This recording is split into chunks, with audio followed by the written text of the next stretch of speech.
வணக்கம். All India radio Chennai.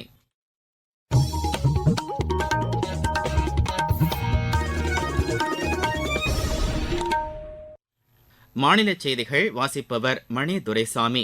தலைப்புச் செய்திகள்: மாணவர்களின் உயர்கல்வி வாய்ப்புகளை உறுதி செய்வதற்கான வித்யாஞ்சலி கல்வி உதவித்தொகை திட்டத்தை மத்திய அமைச்சர் திரு தர்மேந்திர பிரதான் தொடங்கி வைத்தார்.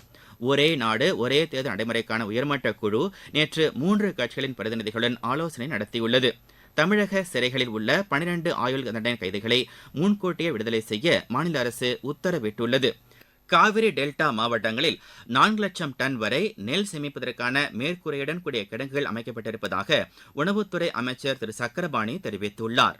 19 வயதுக்கு உட்பட்டோருக்கான உலகக்கோப்பை கிரிக்கெட் போட்டியில் இந்தியா இறுதிப் போட்டிக்கு முன்னேறியுள்ளது. இனி விரிவான செய்திகள். ஏழை எளிய மாணவர்களின் உயர்கல்வி வாய்ப்புகளை உறுதி செய்யும் வகையில் வித்யாஞ்சலி கல்வி உதவித்தொகை திட்டத்தை மத்திய கல்வி அமைச்சர் திரு தர்மேந்திர பிரதான் நேற்று புதுதில்லியில் தொடங்கி வைத்தார். இந்த நிகழ்ச்சியில் பேசிய அவர், புதிய கல்விக் கொள்கையின் அடிப்படையில் இந்த திட்டம் கொண்டுவரப்பட்டிருப்பதாக தெரிவித்தார்.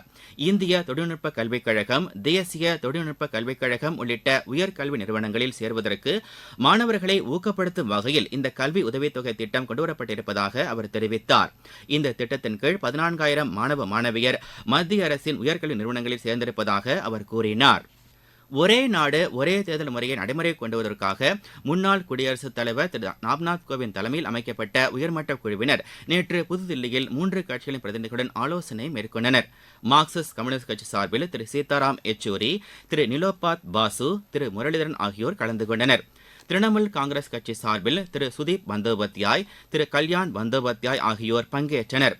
சமாஜ்வாதி கட்சி சார்பில் திரு ஸ்ரீவத்சவா, திரு ஹரிஷ் சந்திர யாதவ் ஆகியோர் இந்த ஆலோசனையில் கலந்து கொண்டனர். தமிழக சிறைகளில் ஆயுள் தண்டனை அனுபவித்து வரும் 12 கைதிகளை முன்கூட்டியே விடுதலை செய்ய மாநில அரசு உத்தரவிட்டுள்ளது. இது தொடர்பாக நேற்று வெளியிடப்பட்ட அரசின் செய்திக்குறிப்பில், ஓய்வு பெற்ற நீதிபதி திரு ஆதிநாதன் தலைமையில் அமைக்கப்பட்ட குழு அளித்த பரிந்துரையின் அடிப்படையில் 10 முதல் 20 ஆண்டுகள் சிறை தண்டனை அனுபவித்தவர்களின் தண்டனை குறைக்கப்பட்டதாக தெரிவிக்கப்பட்டுள்ளது. கடலூர் மத்திய சிறையிலிருந்து 4 கைதிகளும், கோவை மத்திய சிறையிலிருந்து 6 கைதிகளும், சென்னை புழல் சிறையிலிருந்து 1 கைதியும் செப்டம்பர் 15ஆம் தேதி பேரறிஞர் அண்ணா பிறந்தநாள் அன்று முன்கூட்டியே விடுதலை செய்யப்பட இருப்பதாக தெரிவிக்கப்பட்டுள்ளது.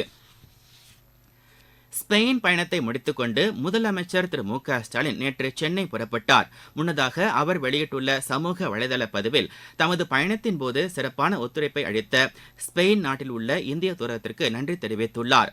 அந்நாட்டின் மக்கள் மற்றும் தமிழ் சொந்தங்களுடன் பகிர்ந்து கொண்ட அழகிய நினைவுகளுக்காகவும் நன்றி தெரிவிப்பதாக அவர் கூறியுள்ளார். பழங்குடியின மக்களின் வாழ்வாதாரத்தை மேம்படுத்த மாநில அரசு திட்டங்களை செயல்படுத்தி வருவதாக நேற்று வெளியான அரசு செய்திக்குறிப்பில் தெரிவிக்கப்பட்டுள்ளது.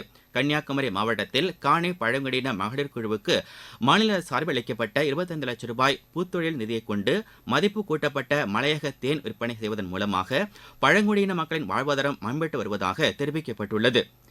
மாவட்ட நிர்வாகத்தின் உதவியால் பழங்குடியின மக்களிடமிருந்து தேன், இஞ்சி, மிளகு முதலியவற்றின் கொள்முதலை அதிகரிக்கவும் நடவடிக்கை எடுக்கப்பட்டிருப்பதாக அந்த செய்திக்குறிப்பில் தெரிவிக்கப்பட்டுள்ளது. சென்னையிலிருந்து புதுதில்லி செல்லும் கிராண்ட் ட்ரங்க் எக்ஸ்பிரஸ் இன்று முதல் 3 மாத காலத்திற்கு தாம்பரத்திலிருந்து இயக்கப்படும் என தெற்கு ரயில்வே தெரிவித்துள்ளது. சென்னை சென்ட்ரல் ரயில் நிலையத்தில் பராமரிப்பு மற்றும் தரம் உயர்த்தும் பணிகள் நடைபெற்று வருவதை அடுத்து இந்த ரயில் தாம்பரத்திலிருந்து புறப்பட்டு சென்னை எழும்பூர் வழியாக செல்லும் என்றும், மறுமார்க்கத்தில் இதே வழித்தடத்தில் தாம்பரம் வந்து சேரும் என்றும் தெரிவிக்கப்பட்டுள்ளது. தமிழகத்தில் உள்ள அரசு பள்ளி மாணவர்களுக்கு தெற்கு ஆசிய கல்விக் குழுமம் கல்வி உதவித்தொகை வழங்குவதாக அறிவித்துள்ளது. மாநில பள்ளிக் கல்வித்துறை மாணவ மாணவியரின் உயர்கல்வி வாய்ப்புகளுக்கும் உத்வேகம் அளிக்கும் வகையில் Japan, Taiwan, Korea, Singapore, Malaysia ஆகிய நாடுகளுடன் இணைந்து இந்த கல்வி உதவித்தொகை திட்டத்திற்கான முன்னெடுப்பை மேற்கொண்டுள்ளது. நீங்கள் கேட்டுக்கொண்டிருப்பது ஆல் இண்டியா ரேடியோவின் மாநில செய்தி அறிக்கை. நேயர்களே, எங்களது மாநில மற்றும் ஆகாஷவாணி செய்தி அறிக்கைகள் ஒலி வடிவில் வாட்ஸ்அப்பிலும் வழங்கப்படுகிறது. இதை தவிர முக்கிய செய்திகள் அனைத்துமே ஒருவரி செய்திகளாக உங்கள் கைபேசிக்கு வந்து சேரும். இந்த வசதியை பெற விரும்புவோர் 94404567 என்ற எண்ணிற்கு தங்களது விருப்பத்தை பதிவு செய்ய வேண்டும். வாட்ஸ்அப் குழுவில் இணையுங்கள். எங்களது இந்த சேவையை பயன்படுத்திக் கொள்ளுங்கள். காவிரி டெல்டா மாவட்டங்களில் 4 லட்சம் டன் நெல் சேமிக்கும் வகையில் மேற்கூரையுடன் கூடிய கிடங்குகள் 400 கோடி ரூபாய் செலவில் அமைக்கப்பட்டிருப்பதாக மாநில உணவுத்துறை அமைச்சர் திரு சக்கரபாணி தெரிவித்துள்ளார். தஞ்சாவூரில் நடைபெற்ற மாநில அமைச்சர்கள், வேளாண் அதிகாரிகள், விவசாயிகள் கலந்து கொண்ட முத்தரப்பு கூட்டத்தில் பேசிய அவர், ஞாயிற்றுக்கிழமைகளிலும் சம்பா நெல் கொள்முதல் செய்ய நடவடிக்கை எடுக்கப்படும் என்று தெரிவித்தார். தேவை ஏற்பட்டால் கூடுதலாக நெல் கொள்முதல் நிலையங்கள் திறக்கப்படும் என்றும் திரு சக்கரபாணி கூறினார். 400 கோடி ரூபாய் நிதி ஒதுக்கி 4 லட்சம் மெட்ரிக் டன் நெல்லை சேமித்து வைப்பதற்காக செமிகுடோன் கட்டப்பட்டு இன்னைக்கு அதெல்லாம் கொண்டு வந்திருக்கிறோம். இன்னும் தேவைப்படுகின்ற இடத்துல செமிகுடோன் கட்டுவதற்கு இன்னைக்கு அரசு நடவடிக்கை இருக்குது. தஞ்சாவூர் மாவட்டத்தில் 451, திருவாரூர் மாவட்டத்தில் 519, நாகப்பட்டினத்தில் 171, மயிலாடுதுறை மாவட்டத்தில் 150, கடலூர் மாவட்டத்தில் 202 என்று 5 மாவட்டங்களில் மட்டும் சுமார் 1493 டிபிசி திறந்திருக்கிறோம். இதுவரை 6,08,000 மெட்ரிக் டன் கொள்முதல் இந்த 5 மாவட்டத்திலையும் செஞ்சிருக்கிறோம். தமிழ்நாடு முழுவதும் 7,42,335 டன்கள் கொள்முதல் செய்து 1,619 கோடி ரூபாய் விவசாயிகளுக்கு வழங்கப்பட்டிருக்கிறது. நகர்ப்புறங்களில் மக்களின் அடிப்படை தேவைகளை பூர்த்தி செய்வதற்கான நடவடிக்கைகளை மாநில அரசு எடுத்து வருவதாக நகர்ப்புற வளர்ச்சித்துறை அமைச்சர் திரு கே.என். நேரு தெரிவித்துள்ளார். காஞ்சிபுரம் மாநகராட்சியில் 60 கோடி ரூபாய் மதிப்பீட்டில் பல்வேறு அரசு கட்டிடங்களுக்கு அடிக்கல் நாட்டி பேசிய அவர், நகர்ப்புற மேம்பாட்டு திட்டத்தின் கீழ் ஒவ்வொரு ஆண்டும் 1000 கோடி ரூபாய் ஒதுக்கப்பட்டு பணிகள் மேற்கொள்ளப்பட்டு வருவதாக தெரிவித்தார். இந்த திட்டத்தின் கீழ் காஞ்சிபுரம் மாநகராட்சிக்கு உட்பட்ட பகுதிகளில் நிறைவேற்றப்பட்டு வரும் திட்டங்களையும் அவர் பட்டியலிட்டார். காரப்பேட்டை பகுதியில் புதிதாக அமைக்கப்பட உள்ள பேருந்து நிலையத்திற்கான இடத்தையும் அமைச்சர் திரு கே.என். நேரு பார்வையிட்டார். நீலகிரி மாவட்டம் முதுமலை புலிகள் காப்பக வனப்பகுதியில் தீ தடுப்பு கோடுகள் அமைக்கும் பணி நடைபெற்று வருவதாக எமது செய்தியாளர் தெரிவிக்கிறார். 638 சதுர கிலோமீட்டர் பரப்பளவை கொண்ட முதுமலை புலிகள் காப்பக வனப்பகுதியில் வெயில் காலங்களில் ஏற்படும் வறட்சி காரணமாக காட்டுத்தீ ஏற்படும். அதனை தடுக்கும் விதமாக ஒவ்வொரு ஆண்டும் வனத்துறையினர் தீத்தடுப்பு கோடுகளை அமைப்பது வழக்கம். கடந்த சில நாட்களாக நீலகிரி மாவட்டத்தில் பனியின் தாக்கம் அதிகமாக இருப்பதால் வனப்பகுதிகளில் உள்ள மரங்கள் மற்றும் புற்கள் கருகி வறண்டு காணப்படுகின்றன. இதனால் எளிதில் காட்டுத்தீ ஏற்படும் சூழல் உருவாகி உள்ளதால் முதுமலை பகுதியிலிருந்து மசினகுடி வரை சுமார் 6 கிலோமீட்டர் தூரம் உள்ள சாலையோர பகுதிகளில் 20 மீட்டர் நீளத்தில் வனத்துறையினர் தீத்தடுப்பு கோடுகள் அமைக்கும் பணியில் ஈடுபட்டுள்ளனர்.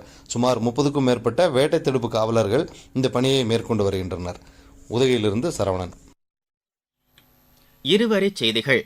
அமெரிக்கா மேற்கொண்ட முயற்சியின் விளைவாக ஹமாஸ் அமைப்பினர் காசாவில் போர் நிறுத்தத்திற்கும் பிணை கைதிகளை விடுவிப்பது குறித்தும் பரிசீலிப்பதாக தெரிவித்துள்ளனர்.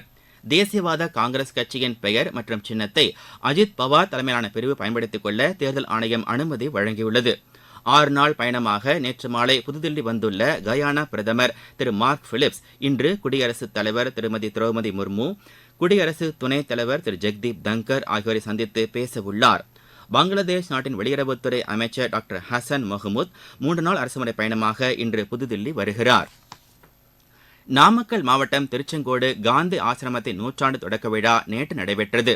சென்னை கோயம்பேடு மொத்த விற்பனை அங்காடி வளாகத்தில் பாதுகாப்பை அதிகரிப்பது குறித்து சென்னை பெருநகர காவல்துறை அதிகாரிகள் வியாபாரிகளுடன் நேற்று ஆலோசனை மேற்கொண்டனர்.